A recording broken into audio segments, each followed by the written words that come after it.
Welcome to Chris and Carlette Live, a podcast about life, love, and overcoming obstacles. Each week, we discuss the good, the bad, and the indifferent of life's interruptions. Now, here's your host, Chris and Carlette. Keep believing, don't go stressing, keep it moving. God, we're resting, here to help you, here to bless you. With God on our side, CNC Life, CNC Life, CNC Life. Oh, I'm sorry. That's all right. That's all right. We are live. Yes, we are. We are live. Yes, we are. What is this? This is S1 Yes. E4. That's it. That's it. That's This will right. be a whole entire month. A whole month. Yes. A 1 month anniversary. Or 1 month, and well, that'll be next week, I think. Oh, okay. And, Well, yes. something like that. Something like that. Yeah. I'm trying to find how to share it on my Facebook. Oh, here we go. All right. Watch the live video. There we go. Okay, I'm trying to share it to my page. Let's see, can I do it? Copy link. You got it. You got it step by step. And then I go over here to my Facebook. See, y'all have to understand, he is co-hosting with this. He's the engineer. He is the background media guy. He's our camera guy. Yes. We got that going on. Uh-oh. And That's hey, you. Well, I'm trying to help best I can. I know. But you good. Hey, we got to do our new segment. Yes, Right. And that's called what? Chris and Carlette. CNC recap. Oh, okay. Recap, where we recap the week before. Snippet. Yes, let's do that now. Personal wealth building. You train and prepare yourself through financial education. For example, reading Okay. books such as Rich Dad, Poor Dad, The Millionaire Next Door, Your Money, Your Life. I guess the question is how to start a business. Yes. And I think one of the first things that one should consider is you've got to think about your own gifts and skill sets, what you really, really love doing. And when you think about that, what do you have to offer to someone at the end of the day that they're willing to pay for? And then once you get that concept, you place it on paper. You get that ideal, you place it on paper, you create a simple business plan. It could be either a product or a service. And then the next question is, who will be your customers? And then the follow-up to that is, at what price and at what cost? I think physical impression is very important, but more, I think what's critical is information. Because what bankers are impressed with are your financials. You Gotcha. see, you can physically dress the part, but are your financials in place? Or do you pay your taxes? Or do you try to avoid your taxes? Right. So having a conversation with your team, and let's talk about a team.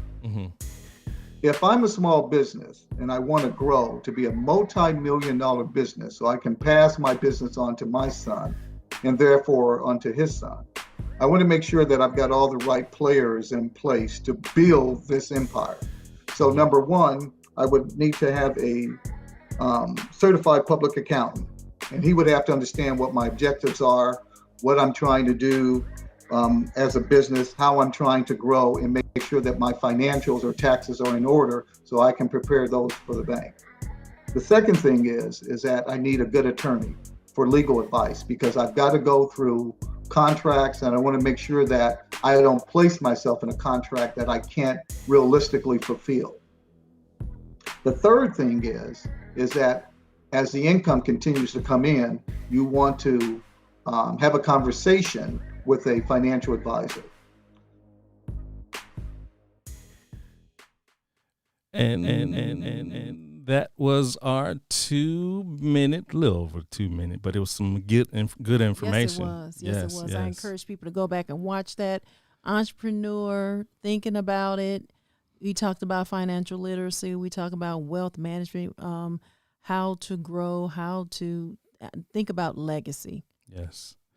Hey, if you all want to stay in contact with us, we would admonish you to follow us on YouTube and Facebook at Chris and Carlette Live, as well as our Twitter and IG is CNC Live.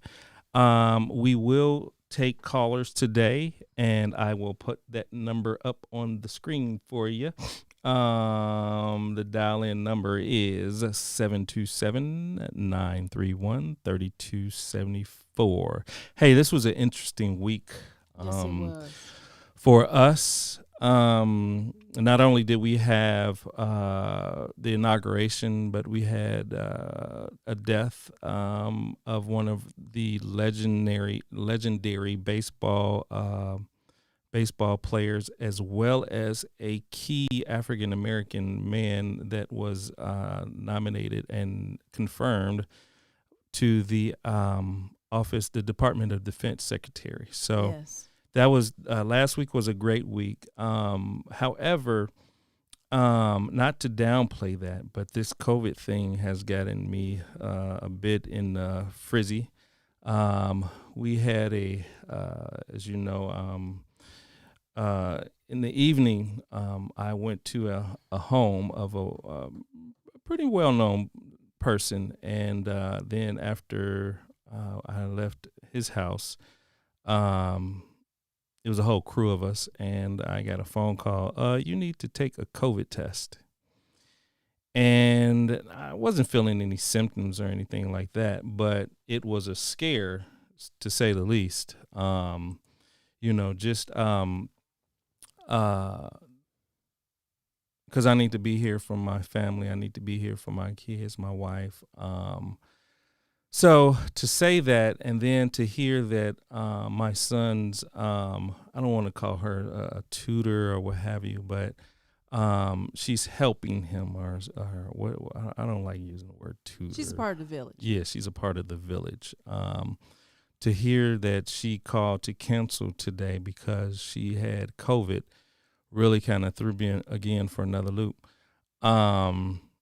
I think that I like what they're doing with the NFL, and they're allowing, I think Roger Goodell, he gave some tickets to healthcare workers, which I thought was very commendable, because they're on the front line. But we have to also realize that our teachers who are teaching our children, they are on the front line as well. Meaning that, they go to school day in and day out, masked up or not or what have you, but they deal with our children. And for me to hear that this young lady got COVID, kind of like just, oh my God, now she does her sessions with Zoom, so she has been precaution, but she is in the classroom. She is a teacher. Mm-hmm. And I feel my heart goes out to, first of all, healthcare workers, but we're focusing on teachers today. They're there because everybody cannot have their child working from home or, being a part of virtual school. So they have to send their child to school. Although there are some teachers who are privileged, their school district made it possible for them to work from home and do a Zoom call. It's pros and cons for both. But just know that every time a teacher has to go in the school building for our children, they are putting themselves at risk, as well as your children are at risk as well. But they're, your children are there for education, and the teachers are there to provide a service, and they love what they do and share their heart and teach and love on our children, especially the teachers who are huggers. This is a hard time for them. Yeah.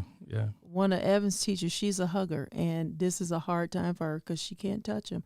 And I watch and I see, and she loves them through words, Mm-hmm. and she has a lot of patience with them. But yeah. So hey. Yeah, I know. Growing up, speaking of that, growing up, I think I was in second grade. If anyone is watching that was with me in elementary school, He used to kiss his teachers. I used to kiss. I was called the and kissing he used to pat bandit. them. He used to pat Bandit. his teachers. Now, I ain't gonna No, say where. no. Yes, he did. Yes, you did. Your mama told me. You used to pat your teacher. No, I was just trying to get me a little sugar from all my You teachers. used to That's pat all. your teacher.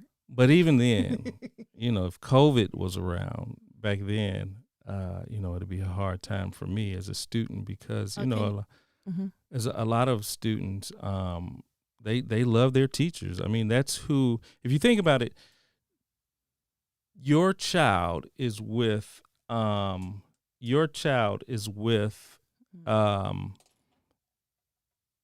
your teacher Mm-hmm. 8 hours plus of the day. Mm-hmm. And it really makes it hard for you to, come home and cook and when you and spend time with your child when they've been with the teacher all day. But just to know that, COVID is around now and your child is with the teacher 8 hours plus if they do after school care, that's why we're keeping our kids at home, Here's the thing. Soon as everybody come home, jump in the shower, drop them clothes at the door, wash machine, shower. It's like it has to be the routine if you have to work in the public. Shower, get out those clothes, put them straight in the wash machine, and that's just wash your hands. A lot of people wash their hair. Don't know a lot of black folks that can do that. So like every day and stuff. Our hair is different. Except for Evans. Keep it moving. Get off my son. Uh-oh. That's my baby. That's my son. But yes. So that's just the concern on my heart today. Was baby, you got a little cleavage showing right there. Dude, really? I'm sorry. Look, listen. Okay. You got to live with me when these cameras go off. I know Really? that. Yes. Ooh. I'm sorry. I get distracted real easy. Really?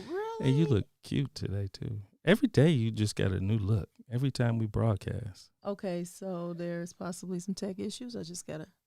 They said it started over I don't know. on YouTube. I don't know. Let's see here. It said on YouTube. Anyway, so if he's gonna tell part of the story, you can't do that with COVID. Yes, he did his due diligence. He got a negative result. The person was not in the building. I mean, you can't give cliffhanger stories in this day and age. You have to tell the whole story. Yes. So there is no negative. You were not around a person with COVID. Right. They were once in the building and they said they experienced. Come on, tell the whole thing. Okay, you're right. You got You're folks right, listening like, oh my God, You're what right. about that? When the last time I was around? You're right. She You're said right. the countdown is playing. Yeah, I don't know.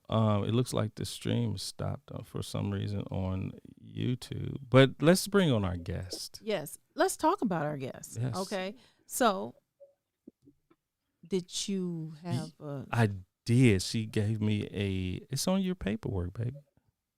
Robin Sobomehin. Well, now listen, we are so butchering up her last name. So I would have called her Robin S. and then allow her to come on and say her name. Okay. She is a wife, mother, and business owner. Her passion for helping those in need has brought a new meaning to the word love. Her bright, infectious smile, and yes, it is contagious to those who have had the pleasure of meeting her. She provides hope to those in bad situations while providing the highest level of customer satisfaction with real results. Robin's transparency and boutique style of coaching allows her clients to feel engaged and excited about their financial future. Today, social coaching has been established as a household name. Many people are utilizing her unique style of credit repair and are eager to spread the word to others. Now, personally, she took very good care of us in 2019, but we're going to get more into that. I will share our story as she talks. Yes. And I don't want to get into it. We want to bring her in. please give a round of applause for Miss Robin S. Yes. Robin yes, S. Robin S. Yes. And I'm hoping I said the word and said S right. No. Are y'all? Can y'all hear me? Okay. Yes, we can hear you great. Yes. Wow. That was a beautiful introduction. Thank you. Oh, you're welcome. You are welcome. So pronounce that last name for me. Please. Sobomehin. Sobomehin. No, she did not say that. What? That's what she said. Sobomehin. Sobomehin. Mehin. Did I say it right? You. How about Robin? You know, wait, no, Tayo. He said Sobomehin. Sobomehin. Yes, Oh, he's streaming. Yes. On what, Facebook or He's on YouTube? Facebook. Okay. Sobomehin. That's it. Man, I wish your husband was with you. So really? Sobomehin. Yes. All right. So, welcome to Chris and Carlette Live. Yes. And so this is the person that was instrumental, the individual that was instrumental in getting us into this lovely house that we're in now. If it was not for her, I don't know where we would be. Probably back in India. No. I'm just, okay. We'll be right here. We'll be right here. But she would have got it right though. Yeah. Yes. So welcome again. And so let's talk about credit during COVID. Mm-hmm. Go ahead. No, please. Have you seen an increase in clients for this season, this pandemic? So strangely enough, absolutely. With it, the interesting thing when COVID hit, I mean, it took everybody by surprise. And initially I started thinking like, man, we have to be in survival mode. So, you just don't know the outcome. That's just the truth. And it was nothing. I mean, we went from basically signing up around 40 to 50 people per month to doubling that. Wow. Since COVID hit, like immediately. And I think that it was just because that's just a true reality check. This is a serious time that we're in. And if you didn't think about credit in the past, you're definitely thinking about it now. Because your credit can clearly be used as your emergency fund. Wow. You know what I mean? So I think that it just has given you like a hard look, and this is reality. Mm-hmm. Please explain that at some point during that. When I say, absolutely. As far as the emergency fund? Yeah, even if you're not ready to discuss it now, sometime during this show, explain that. That was good. Yeah, absolutely. That was a nugget. Mm-hmm. Absolutely. So, with that, I mean, our great credit scores, clearly, we all know will take you far. In the middle of a pandemic, which none of us saw coming. If you were credit ready, then those people were like, okay, you know what, I'm good. And I have to give you an example because one of my clients called and he was always very good about making sure that he kept his balances down, didn't over exceed. And when this pandemic hit, he lost his job.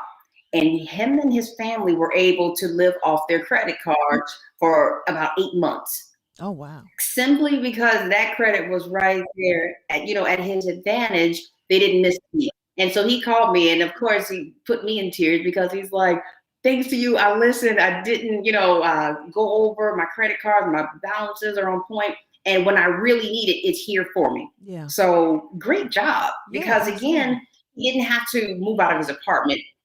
They didn't have to miss a beat in terms of their utilities. And, that just made a difference. So bravo to him for truly using your credit when you really need it, not because you wanted to go buy a new pair of shoes or something like that. Like this is when I never want anyone to max out cards, but if you have to max out your card, make it count. Right. So he didn't miss a beat. So I was very excited for him. Wow. Oh, good. Good. What can you do to minimize the impact of the coronavirus with your credit standings? Yeah. So the number one thing that I feel you should do is communicate with your creditors. That's number one.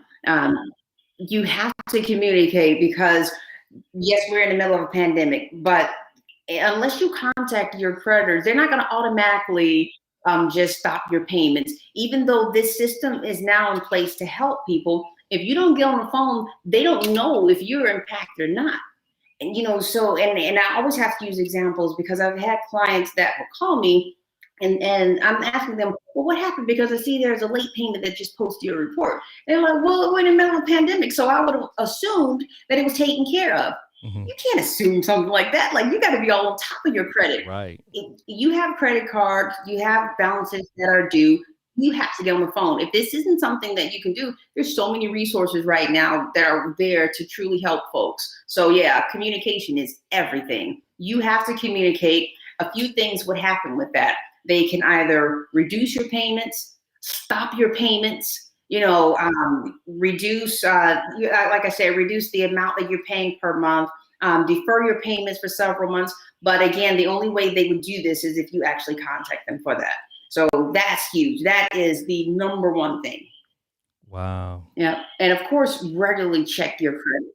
Yeah. And I'm gonna say that's so good. And then of course, you talked about communicating with your creditors. Don't be scared of them. They want to see that you're trying. Because they will note your account to say, okay, they called in and said this is what's going on. They may be late. I told them we will waive their late fee. They will do stuff. They will communicate. How I know that is because my parents taught me about paying bills. They taught me how to pay bills, and they were like, no matter, I don't care what's going on in your life, always talk to your creditors. Tell them if there's been a change that may cause some change in your account or you being on time, because you want to stay on time. And I would say growing up, we didn't really talk too much about credit reports. It seemed like it wasn't, we just didn't. I don't know if it wasn't a thing at the time, or maybe I was a child who just didn't know about credit reports, but I was taught how to pay bills. And that was one of the things. And they were like, they'll show you favor. I even noticed that with some creditors, if you pay before time, you get a discount. Did you know that? Well, it depends on who it is. Yeah, credit cards would pretty much just say thank you. There would be no discount. So if you got some discount, you let me know. Right. But to hear you talk about, your family and the fact that they instilled making sure that you pay bills on time, that's beautiful. That's a beautiful thing.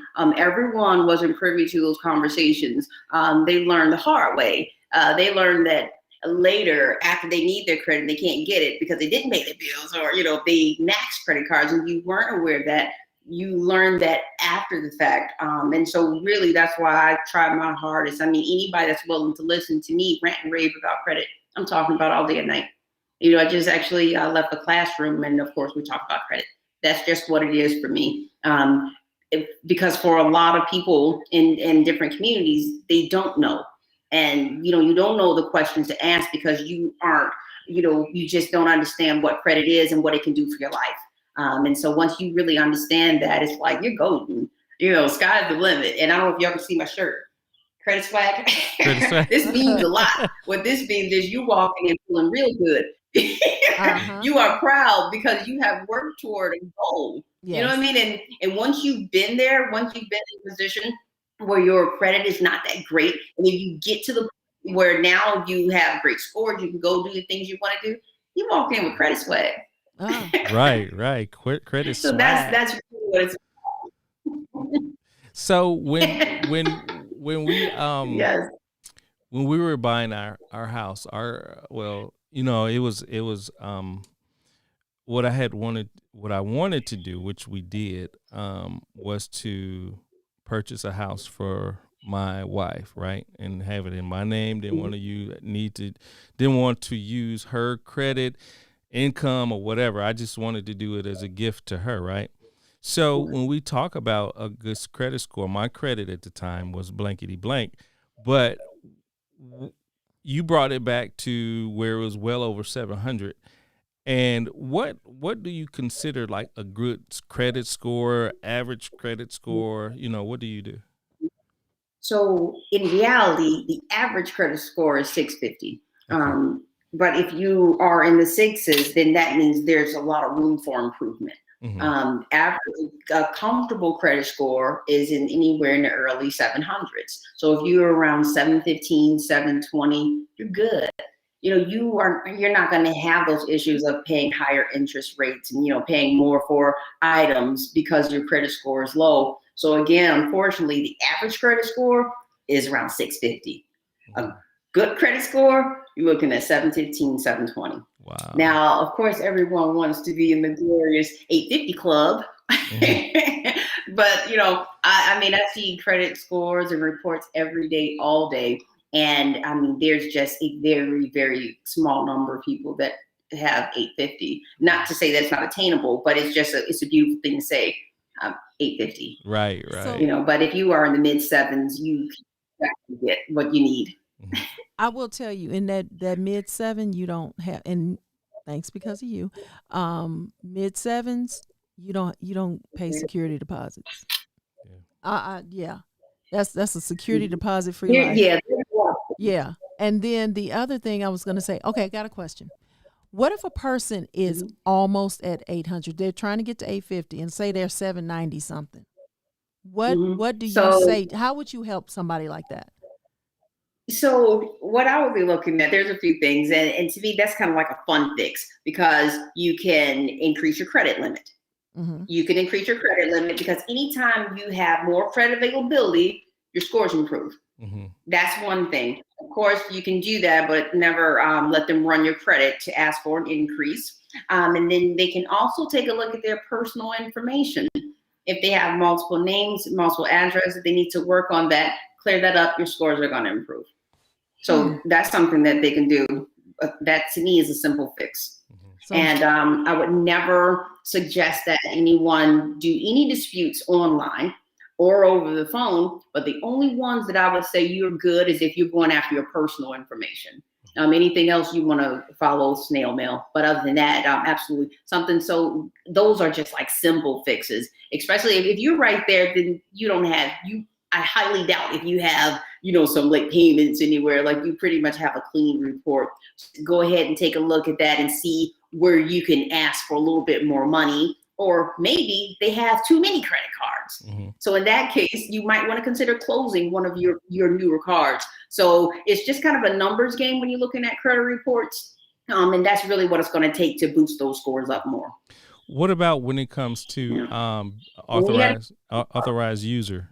Like adding an authorized, or like, say, for example, if I was trying to boost my credit up my credit score, and Carlette, she had a credit card that had like 30 grand on it.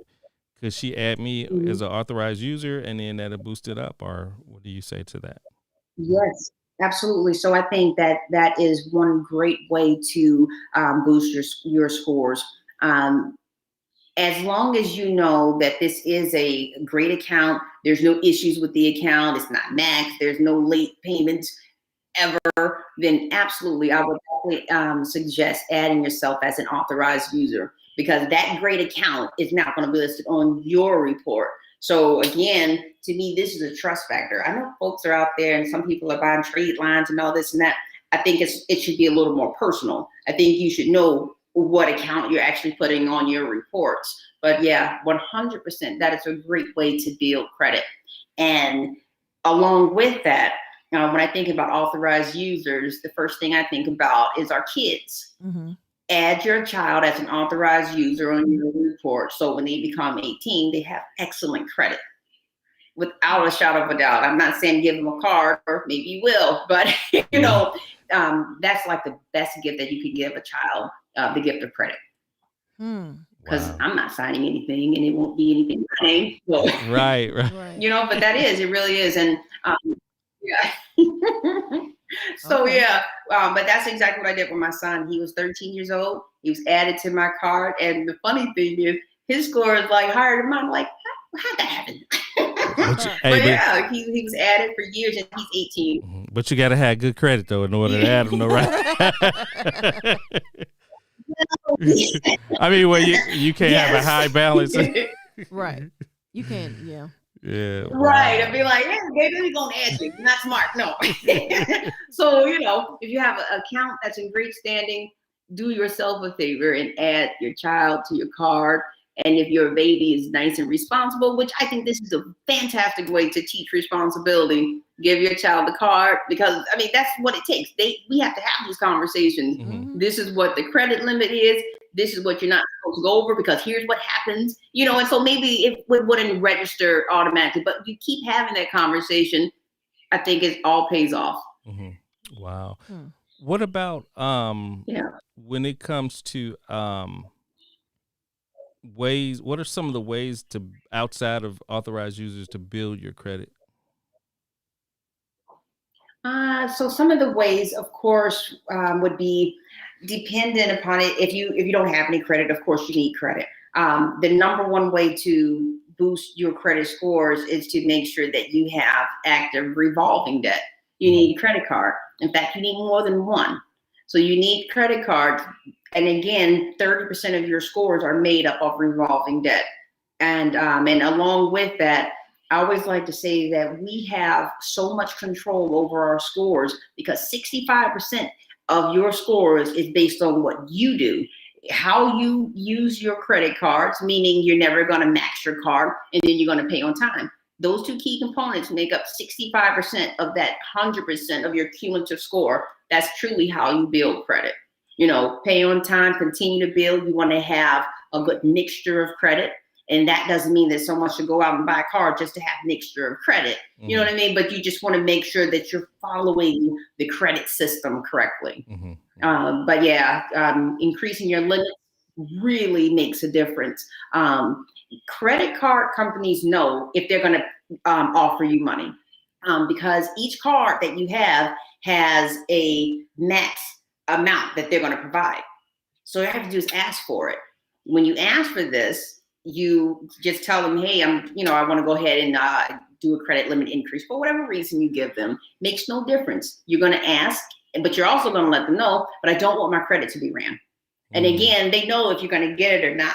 They know if they're going to issue this. So and there's some people won't even accept increases. They're like, oh, no, don't give me any more money. I'm like, you probably just lost out on 15, 20 points. Right, right.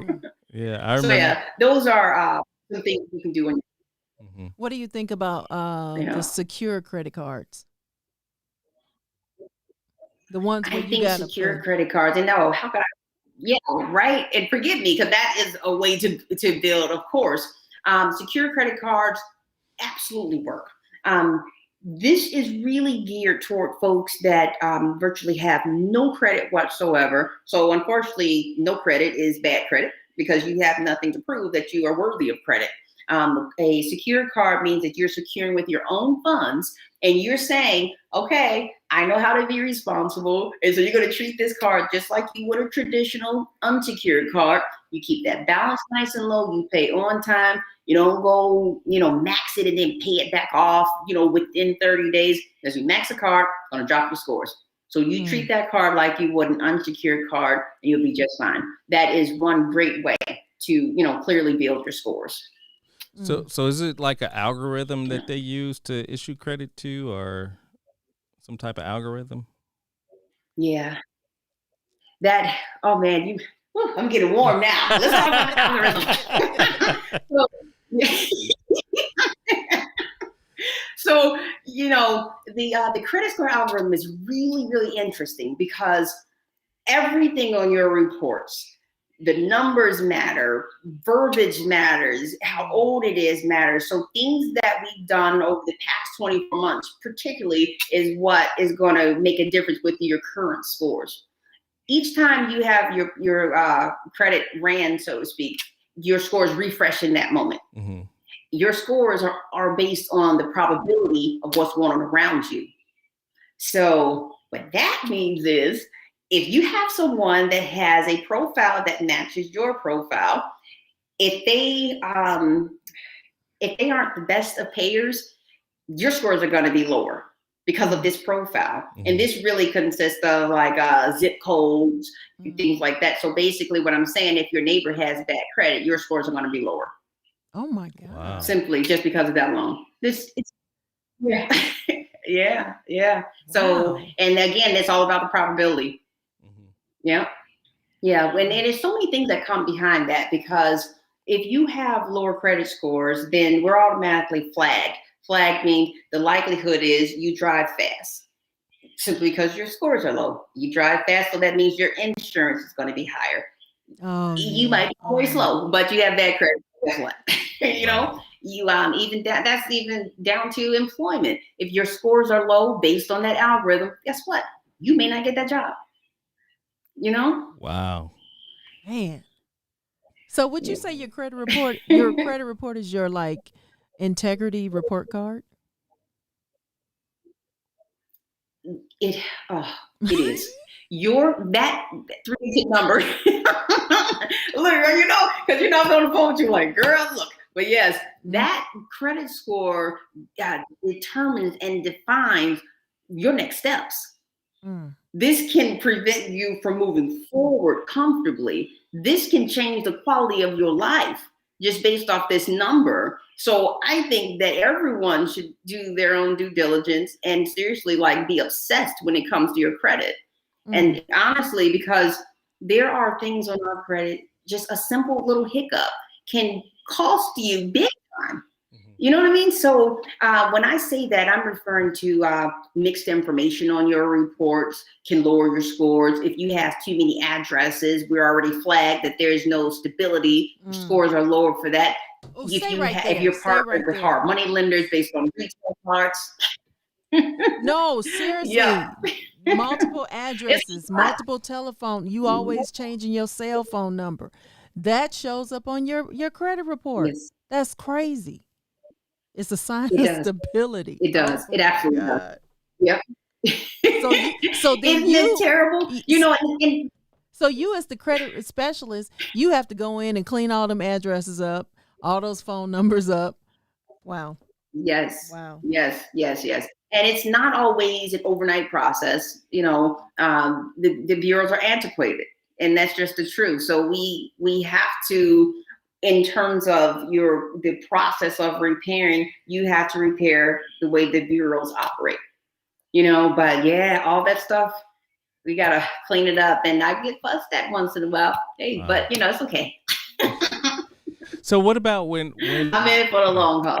right?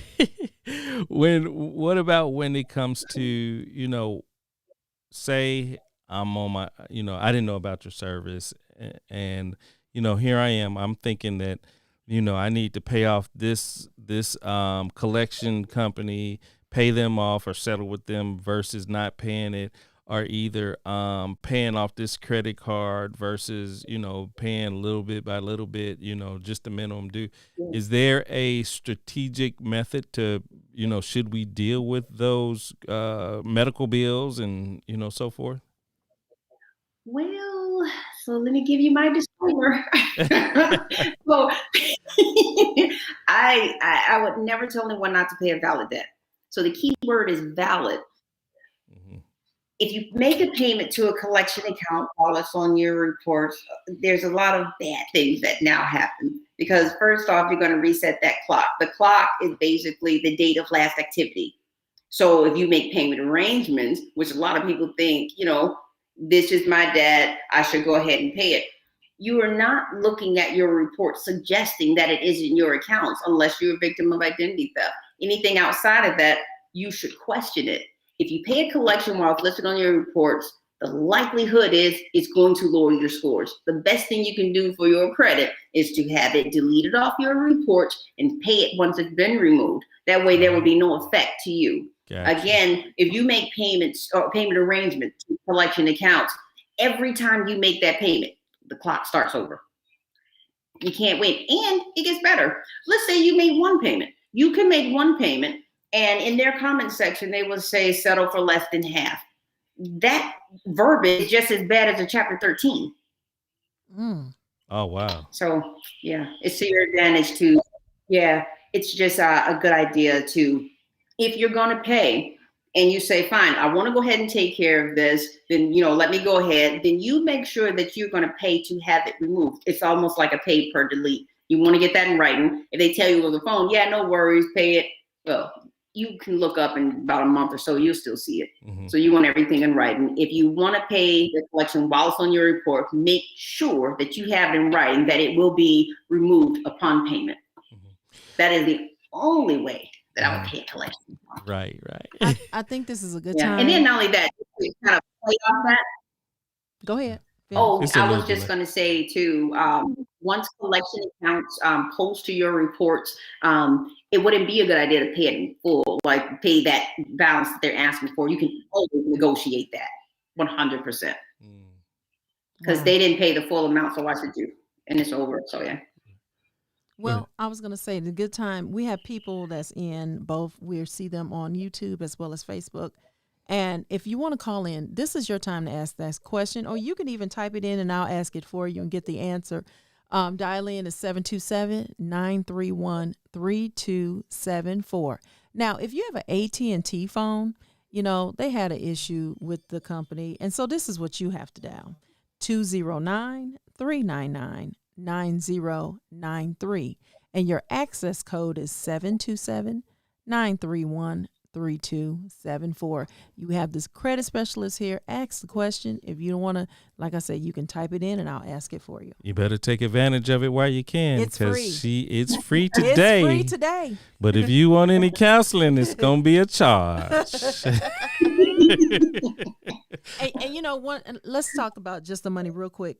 One thing I like about her is there is, how a lot of credit specialists, they charge you this upfront fee. It's this, I didn't say all, I said a lot. They charge an upfront fee, and you don't know how it may end. And one of the things I liked about you was you do a free consultation by looking at, you allow her access to look at your report, and she tells you, she kind of gives you an estimate. Okay, this is how long I think I'll need to be in your life. Can you go furthermore, talk about your process for your business? Absolutely. I think it's important in order for me to truly be able to help someone. It's not just about the act of repair. So I want to help you rebuild, repair, and also educate along the way, because whatever got you in this position, let's make sure that it never happens again.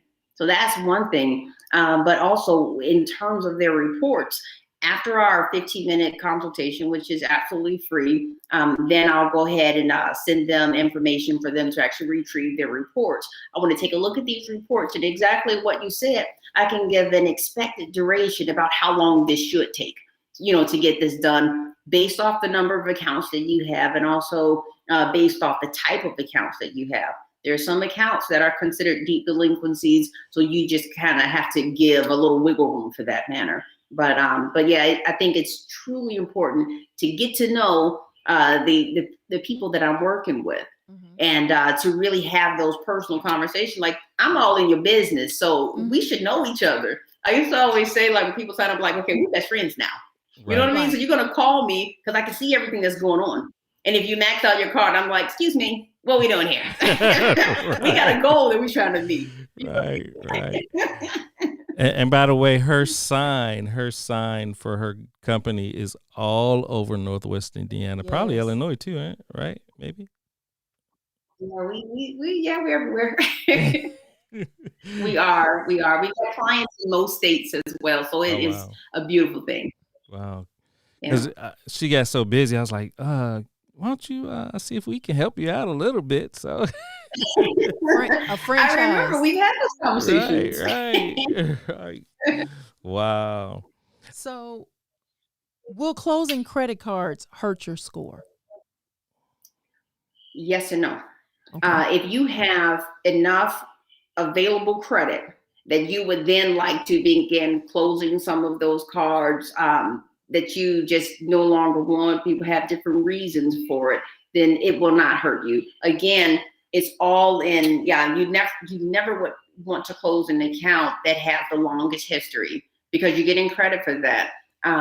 But what I suggest, when you're in the process of building credit, then that means you have to go for cards that I hate to say it, that basically that will accept you, right? Because you're trying to prove yourself. But once you get to that point, you have proven yourself to be worthy of, national bank cards, then yes, heck yeah, we're going to start getting rid of these hard money lender cards. You're going to start getting rid of those retail cards that I definitely don't agree with anyone having. But yeah, you can slowly get rid of those cards because you're adding more quality cards. You're adding cards with higher limits. So it's definitely going to help you in a much better way. Partnering with hard money lender cards, even if you're paying on time, you're keeping your balance low, your scores are going to be lower simply because you have a hard money lender on your report. No. So yeah, to answer your question, yes, you can close cards. Now I want to go back to one. I share a lot of your posts because you put nuggets out every day, and I share a lot of them. Okay, I am one of her biggest fans. I'm not gonna say I'm the number one. I'm gonna say I'm one of her biggest because she has many. I mean, she have clients that put her sign on their car. That's what I'm saying. Right, because one day I was at a dealership and up in Maryville, Indiana. I was going to visit my parents, and I said, man, this is her car because I see her placard, on the side of her car. So I text her and say, I see, are you here? Are you here? So she was like, no, that's just one of my clients. Okay. So that's very kind of them too, Tori. Oh, somebody just said, please give me an example of a hard lender. Retail cards, companies, let's say like at the mall, I don't know, I don't want to call out any company names, but just like a clothing store that offers you credit cards. Mm-hmm. I wouldn't do it. Wow. Mm-hmm. Yeah. You got one of them.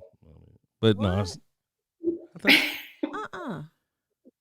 Oh, okay, maybe. I thought you had one. Okay. No, she taught me well. She had me to I remember when I first met and it shocked me. She said, actually, your problem is you don't have enough credit. Oh. And she sent me a link and boom, that took my point. It took me up 20 points. I will never forget that. I was like, wow. The funny thing, when I hear these stories, like I'm calling, like, it's my credit. Like, do you see that? So I was excited too. Wow. So I'm glad you listened. Yeah. Is there a thing that is called the late payment deferral, or is that good? Or late payment deferral? That's deep. Yeah, so it sounds like you're talking about like a deferment or forbearance, basically stopping payments for a set amount of time. Right. Yeah, especially right now, I think that people should totally take advantage of that. Some credit card companies are giving you several months, really to just kind of get things back on track. And the beautiful thing is you are not penalized because your account is on hold. You're not being penalized. So, with the uncertain times that we've been in, I think it's a good idea to just kind of put those cards on hold. At least you won't have to worry about that. So when you're ready to pick back up, it's like, let's just keep it moving. You don't have those late payments to worry about. Everything is running smooth. Okay. And along with that, was just going to say, along with asking for a deferment, also ask for them to reduce your APR. You can just simply ask. You can ask for that often. Okay. Now, going back to what I was going to say, one of the things that she put out one nugget. She said, let's not think about our credit scores only when we're ready to buy a house or a car. Let's be proactive and not reactive, because then you start scrambling. Exactly. And then you calling her or whoever saying, okay, I need my score up in 30 days. and you get mad if it doesn't happen. Can you talk more about that? Oh, gladly. Yes. and that's just the reality of it, because, your credit, unfortunately, didn't, take a turn for the worse overnight. I mean, it led up to, there are things that led up to this. So you have to realize that to repair it is going to take some time. If you want to do it the right way, it's going to take time. And once you get your credit where it needs to be, then you're good. But yeah, it's just it's one of those things. If you stay ready, you have no issues. And to me, staying ready is I'm always going to pay attention to my credit reports. I'm always going to make sure that I pay on time. The only way that I know to pay on time would be to keep my cards on auto, because if I had to remember, I'd be in trouble. So put your cards on auto, you can just say, I'm good. You know what I mean? And so you do that, but you also always pay attention to what's going on. And that truly is how you stay ready. It's really important. Things can come up. Life happens. And you don't want to have to fix your credit when you need your credit. Now, I will. So for all those wonderful clients that's listening, yes, don't call me crying. We got to give it time. Yeah. It's kind of like losing weight. You didn't get fat overnight. It took time. So stop waiting for that quick fix. I understand. And you know what? I had to mention that. I got pounds over. So. All right. So So you talk about, you said quite often, always, how often, should you review your credit report? Should it be a monthly thing? Should you always be logging into Credit Karma, or should you have a subscription with Experian? What, Did we say Credit Karma? Uh-oh. I wasn't supposed to, I'm sorry. I said a name. We take that back. I'm so sorry. Right. Take it on back. I truly feel as though it's really important to pay attention to your credit. And when I say just really be obsessed with it, it should be second nature to know what your scores are. You really want to pay attention to that. I would say make sure that you have a credit monitoring service. That is something that you should pay for, because again, your credit is your life. Like, that's your lifeline. Mm-hmm. So you want to make sure that you stay on top of that. It's particularly, of course, all the time, but we're in the middle of something, really, really different right now. Something that we all are trying to get adjusted to. Mm-hmm. And for that, there's a lot of scams out there right now. It's a lot of people scamming, a lot of mixed files going on. So yes, do I think that you need to be obsessed with credit? Absolutely. Absolutely. Because our credit scores change just like that. Yeah. In the blink of an eye. So we just got a question. We got a question. Not sure if you can answer it. So here's the question. Can we say their name? Yeah, absolutely. Okay. Can TransUnion close your account with a creditor when you've paid on time and paid it off and kept that card at a zero balance until it closed out? Credit score was affected. I thought I did everything right. You want me to read it again? Well, tell that person to call in. No, I get it. Okay. So it wasn't TransUnion that closed anything. You have to understand that the bureaus are the reporting agent. They are not responsible for our accounts. They have no legal bearings to actually go in and close an account. So that is from your actual creditor. The creditors have every right to, close accounts at will. They close accounts for various reasons. Whether they are a zero balance or they hold a balance, it is with your creditor that actually close that account. And again, TransUnion, if that's what we're reporting, they're just reporting what was given to them. Oh, so that person should probably call that creditor back and say, why did you do this? Yes. Okay. Absolutely. And they will give them the reason. Mm-hmm. So I got another question. Another one came in. They said she mentioned keeping the older established credit cards, but with stores such as, I don't know if I can say their name. There are two major big box stores that have been closing their stores. Should those cards be closed out because the stores were closed? Because that's happening in these big box stores. So you're absolutely right. That is happening. And you don't have to do anything because they're going to close the card for you. They're going to close it for you. So you don't have to officially go in and close. But keep in mind, if they close it and there is a balance, you still owe it. Because if you don't make payments, then it's going to affect your scores. But you don't have to do anything. I feel like I know the companies that they were referring to. You don't have to do anything. They're going to close them. Okay. Wow. Yeah. So And with that being said, I will say, when this card closes, let's go back to staying ready. If you have a few cards and they close that one, and you have a few cards that are carrying balances, let's say maybe over 30%, you're going to see a drop in your scores, because remember that credit availability has now being shrunken because you close that card. Your score is going to drop. So the only thing you can do right now is make sure you pay all those cards down if you have them. That way you will not be affected. Right. So did we talk about that ratio? Did we? Well, she said about you don't want to be above 30%. 30%. Okay.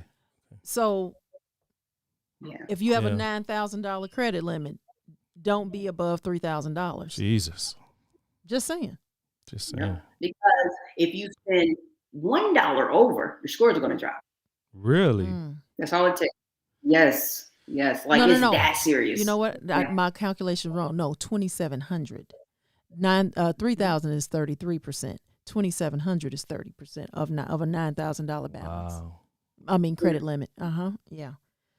Okay, so going back to the previous question, they said they called the creditor and they referred me to TransUnion. You need to call Robin.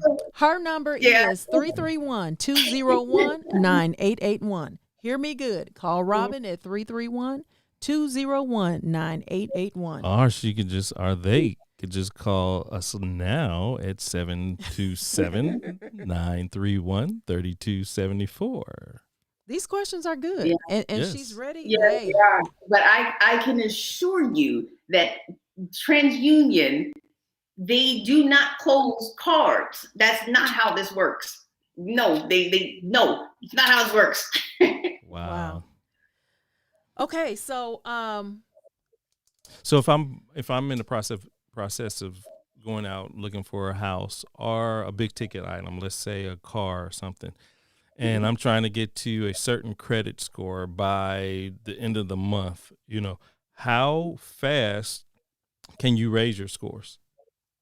Well, you can actually raise your scores fairly quickly. Again, I feel like I've been really harping on revolving debt, and it's for a reason, because we are in control of that. And if you want to get your scores up, the fastest way you can do it, outside of disputing a few things, which of course you have to give that 30-day window, pay your credit cards down, pay them down or ask for an increase, because it's just all in those numbers right there. Is what it's going to take to get your scores up immediately. Now, of course, if you have some items on your report that need some disputing, you still have to give that 30-day window, but that is obviously another way to boost scores. I've seen some amazing things. Sometimes I call them miracles. I've seen scores increase over 150 points in 30 days. And it's based on what accounts that I'm disputing at that time. Yeah, so it all makes a difference. Oh, so, I have two more questions. I know, I see. I love it. Okay, so for example, when I was going through your service and I had a couple of student loans on my credit. Is there a way to get those off, or what can we do with our student loans? Anything that's listed on your credit report is disputable. It doesn't matter whether it's a student loan, eviction, repo, charge off. It makes no difference. It's all the same to me. But as far as student loans, what generally happens with student loans is most people have multiple student loans. And if the loan, if they suggest that you're late with one, they don't just hit one, they hit all of them at the same time. But the key is you did not obtain all these loans at the same time. So for that reason alone, that's something that's inconsistent, and you can challenge that. And another thing is our student loans are bought and sold all the time. When this happens, you have the original creditor that's listed, and now you have the new creditor. Your reports are showing that you owe more than you owe, because remember that algorithm that we talked about is picking up the values on those accounts. So yes, student loans can be disputed off your reports. And can you take advantage of the COVID deferment? I strongly suggest that people do. Now, Depending on where your loans were. So I want to say U.S. Department of Education provided an administrative forbearance. So you didn't have to call. They just honored that. Yes. But then there were others like Navient, which is a third party to U.S. Department. You actually have to call to request the forbearance. Gotcha. But it makes sense. It absolutely does. All right. Yeah. So you took, okay. So yes to that question. I have two more questions. If a dealership is shopping around for a loan on a future car and there are 3 inquiries made on the same day, why is the credit report showing 3 inquiries? I thought that was counted as 1 inquiry. I think it's a great question. So you, as a consumer, you have when you want to purchase a car, you have a 14-day window to shop for the best rate.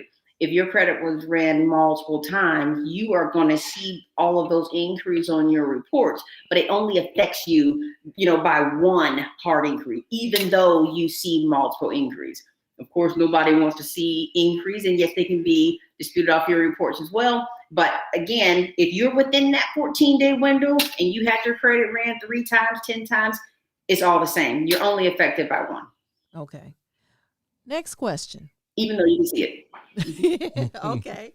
Thank you for that. So, when does bankruptcy impact your credit, and does the impact stop affecting your credit? Let me ask that again.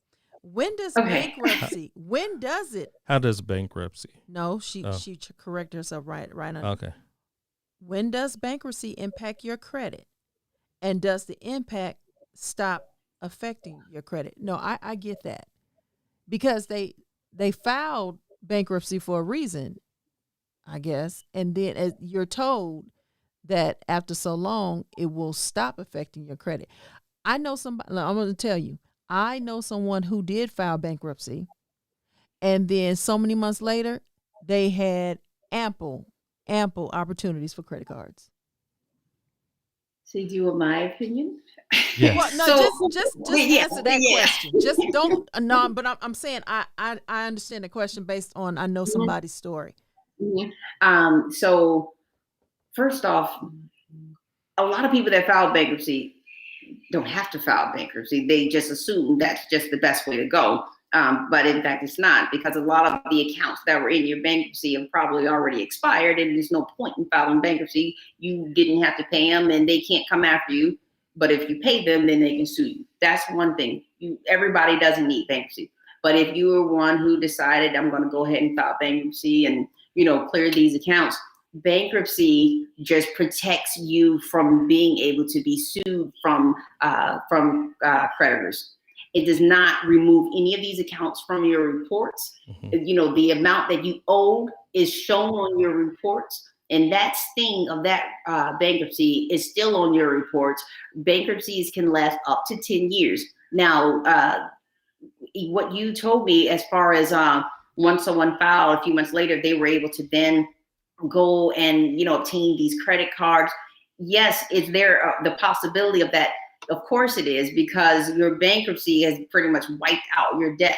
So but with that being said, that does not change your reports. You still have to do your due diligence. The only way to get those accounts off your reports is to be, you have to dispute them. If not, when future creditors pull your reports, they are basing it off of this bankruptcy. They're going to base it off the amount that was in that bankruptcy. The only way they're able to see that is because those values are still listed on your reports. Wow. Yeah. So I don't want to talk against bankruptcy, but that is definitely not the only option. Okay, she cleared up her question. That part B. When does bankruptcy impact stop affecting your credit? When does the impact of that bankruptcy stop affecting your credit? Like, when do you start going back up?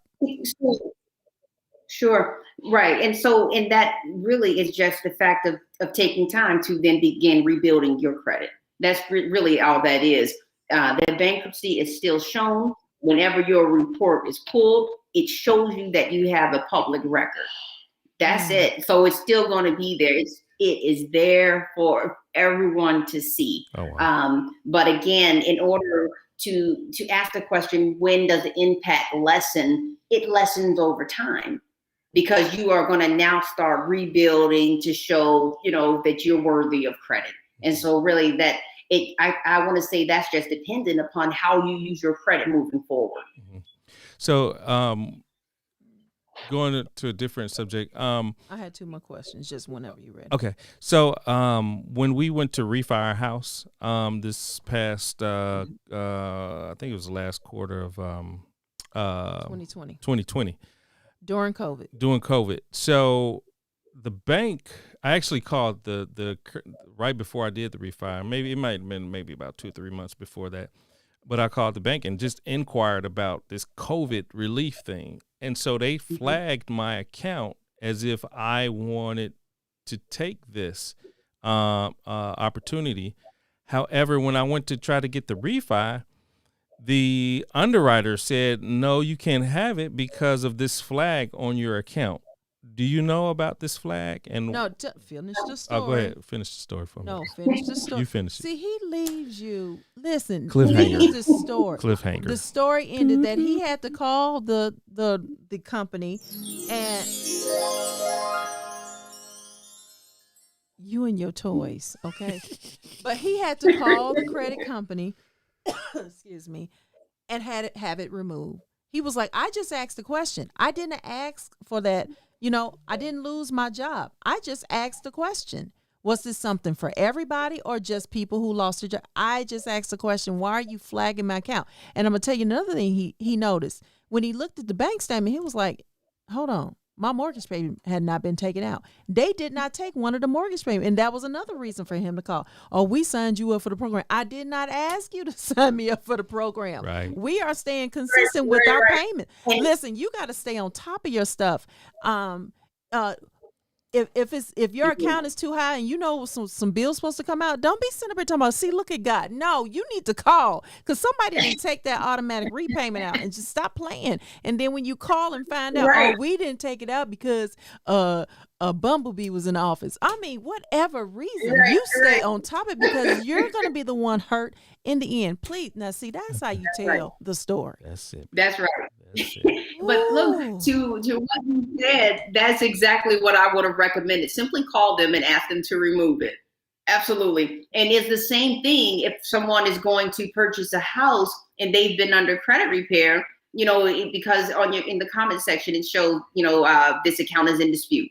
You need to have that verbiage removed from your reports in order to move forward. So I get that. Yes, that's just a simple phone call. But I hate that you call and you just ask them questions. Right. I think we got a question from someone. Where? That I have about Teo. Well, before is Tayo. I'm sorry. But before we do that, I'm sorry, man. Okay.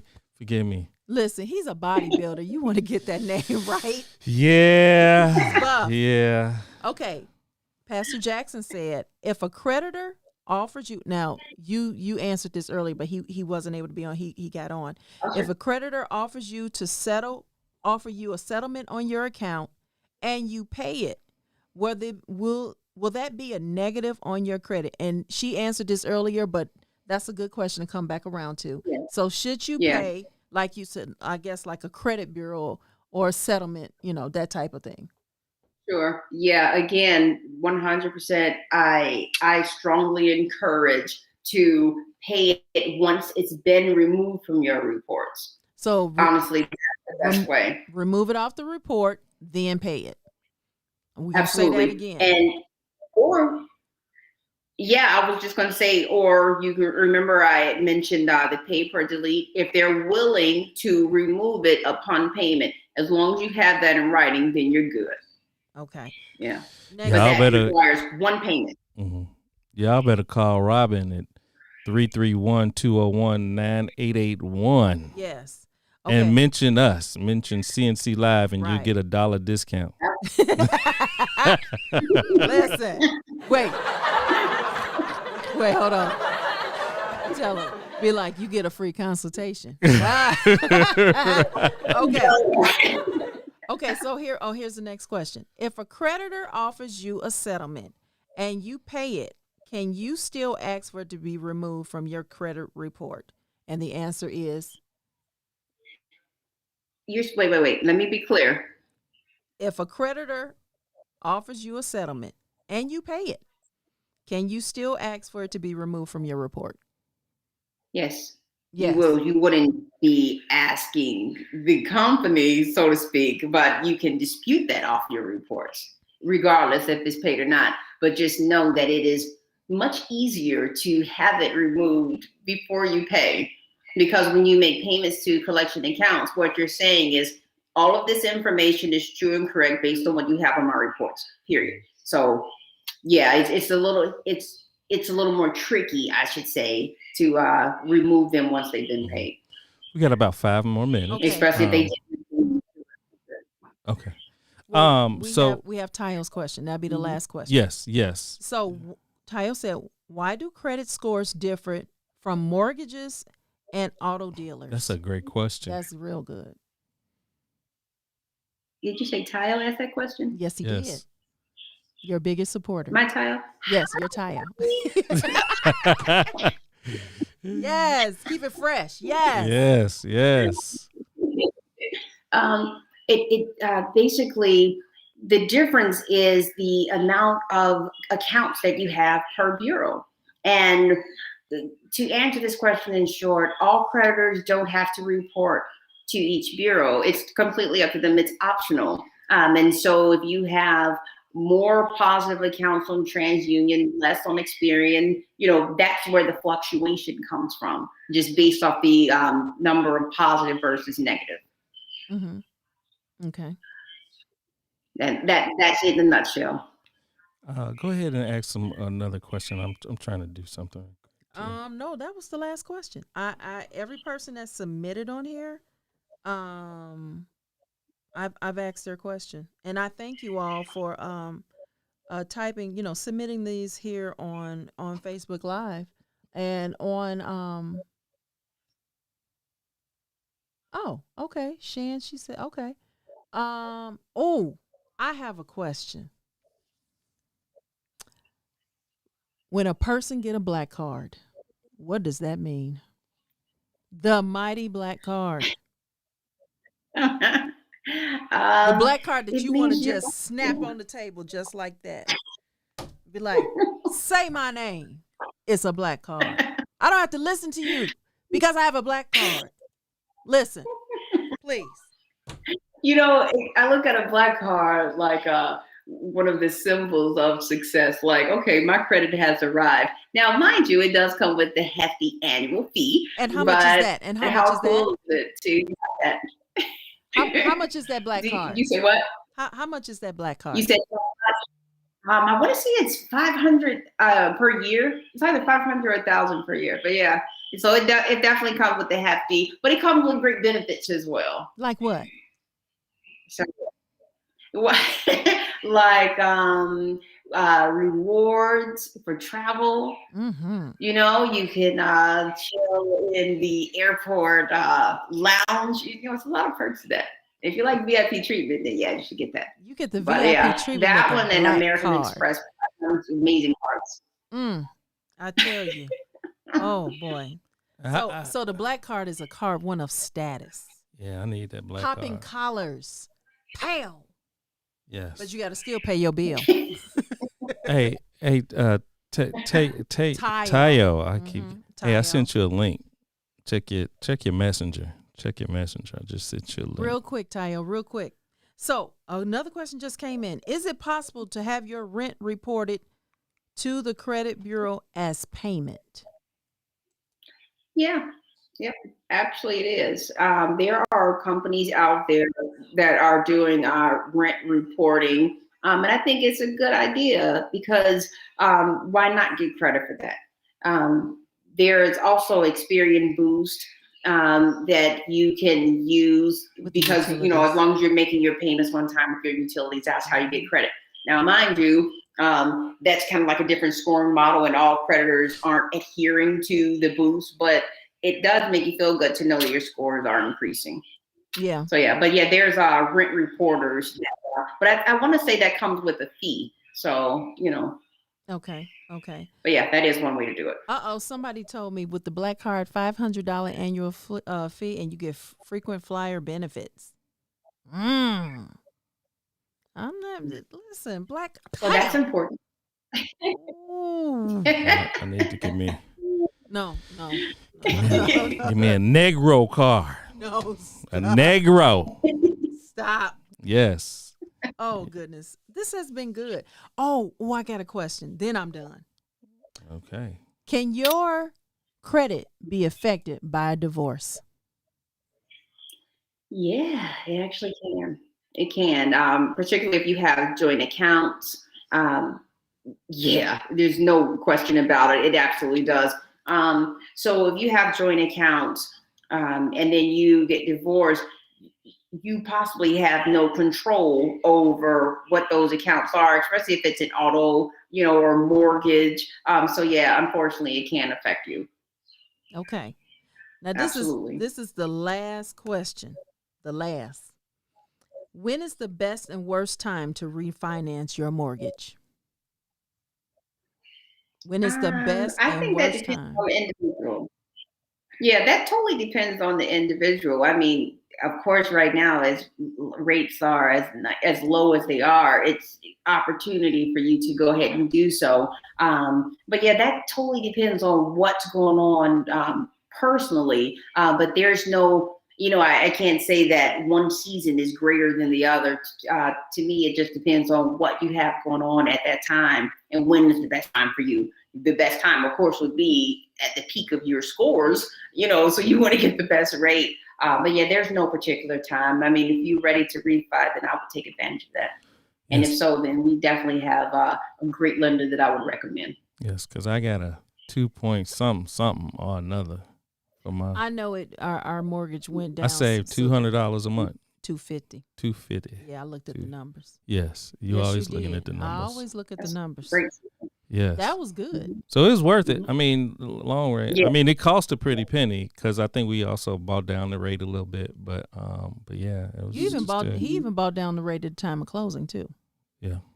Yeah. But you're looking at that long term, what you're saving. So yeah, it makes sense. It absolutely makes sense. Well, listen, it's been wonderful. Thank you so much. I want to personally thank you for everybody here for you answering.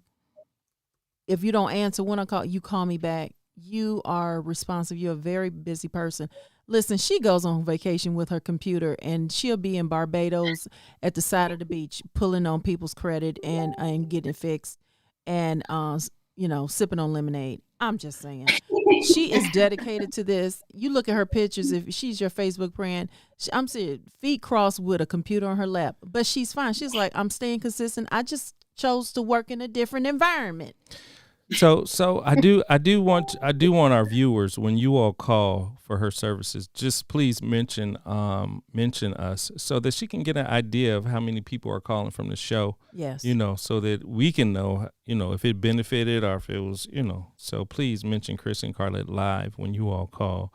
And even after the broadcast is over with, if you restream or if this is your first time viewing it, please call and say, Chris and Carlette, refer me to you so she can get a good count. So again, that number is 331-201-9881. And then I'll before we go, I want to mention that I love her service because she'll give you a place where you can log in, and then you're able to see what all she's working on as far as what's still outstanding, what's pending, and so forth.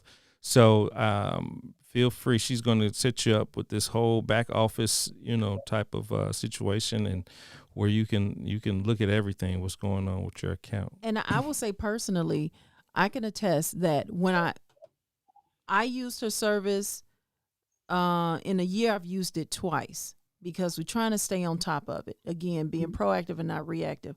Once she thought that we're at a point where if you just do what I tell you to do, it'll start going down. So you don't have to keep paying me, just to monitor. We've got it to the point that all the disputes are out there. Just let me know. Watch them as your credit report as it come in, okay? I received a letter from a creditor saying, on this day, this is about to come off. I was no longer, again, an active client. I'm one of her clients on ice because she know I'll call and say, okay, we gotta get back up. I think I saw something. We've done a couple of things. Let's, and she will. But I was so glad to call her and say, look, this is what your hard work did. It's coming off. It was major. It was major. Mm-hmm. I remember that and conversation. It came off. Yeah.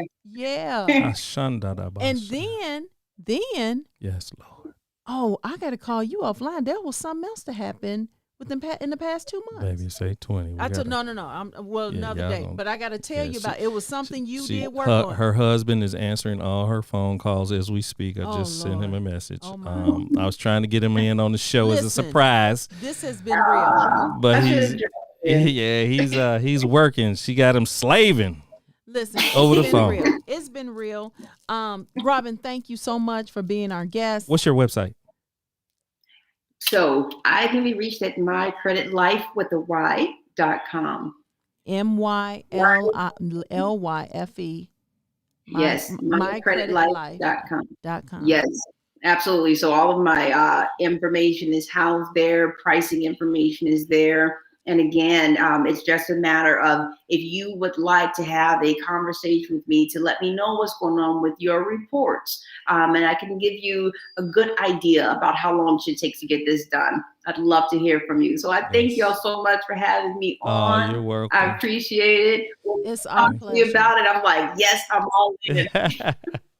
Yes. And let us know if we need to help you, with some clients or something. You can set up that what is it, baby? The which one? Set up another office down here in Indianapolis. I mean, the franchise. Franchise, yeah. The franchise. Yeah, we buy into the franchise. I remember y'all talking to me about it. I don't know. Is Tyler still listening? He got listened. Right. Yeah. Well, thank you so much for joining. We appreciate you and your time. All right. Thank you all so much. All right. Bye-bye. Talk to you later. All right, everybody. Bye-bye. All right, everybody. Thank you all for joining in. But just to let you all know for next week. Next week we have. It will be February. Okay. New month, new theme. Yes. New focus for February. Yes. Will be, of course, love. Yes, love. Sandra but also, said something. She said, hey, Chris and Carlette. Okay. This has been a great and very informative. Thank you. No, thank you for viewing. Thank you, Sandra.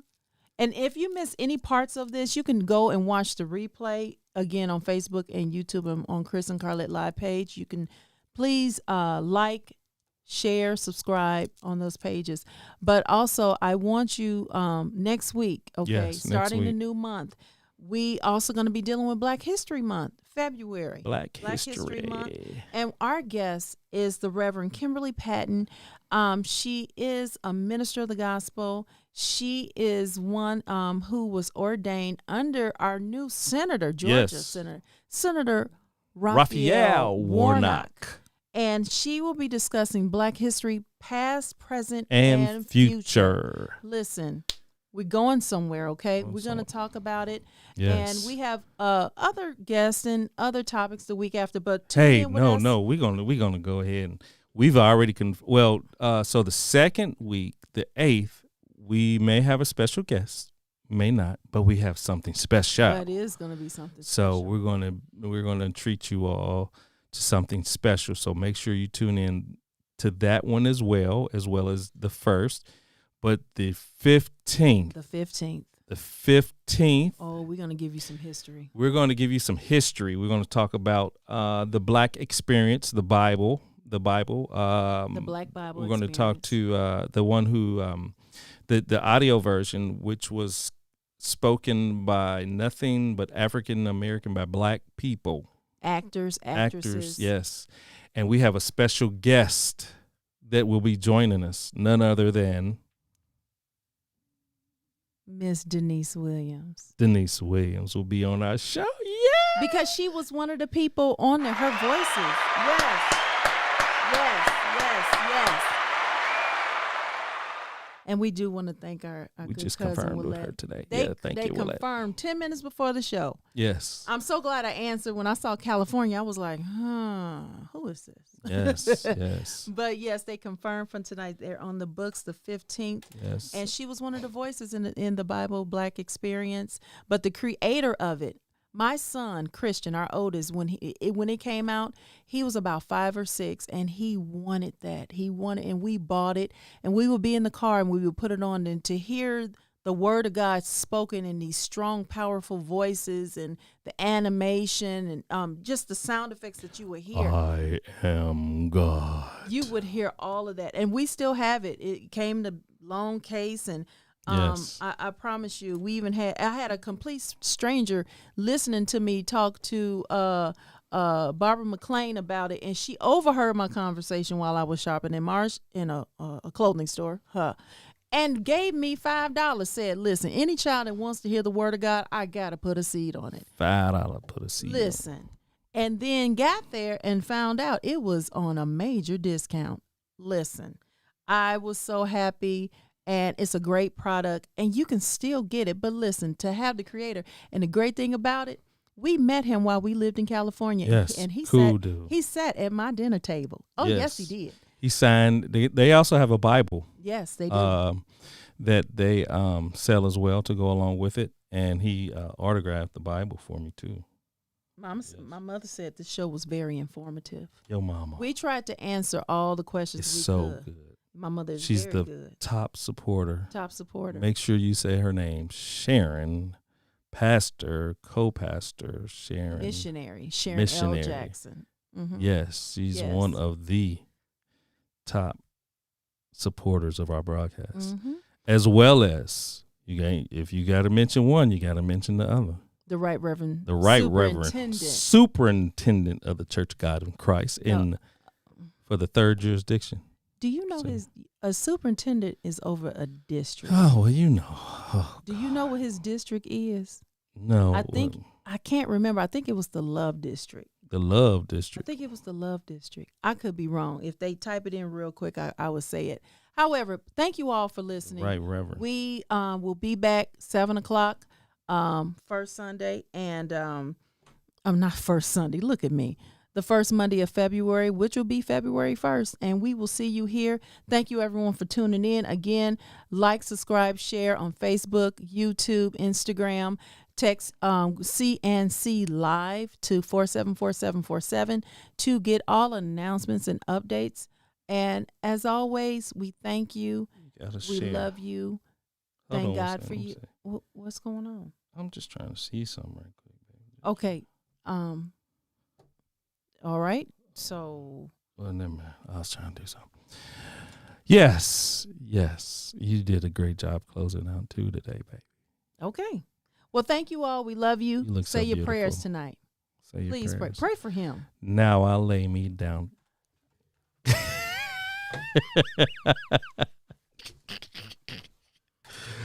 All righty. We love you all.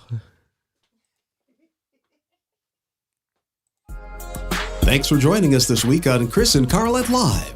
Make sure to visit our website, chrisandcarlette.com. If you're on Facebook, share this broadcast. If you're on YouTube, please subscribe to our show. You may also find us on Apple Podcast, where you'll never miss a show. While you're at it, if you found value in this show, we'd appreciate a rating on iTunes. Or if you'd simply tell a friend about the show, that would help us out too. Let us stay in contact with you by texting CNC Live to 474747. That's CNC Live to 474747. CNC Live.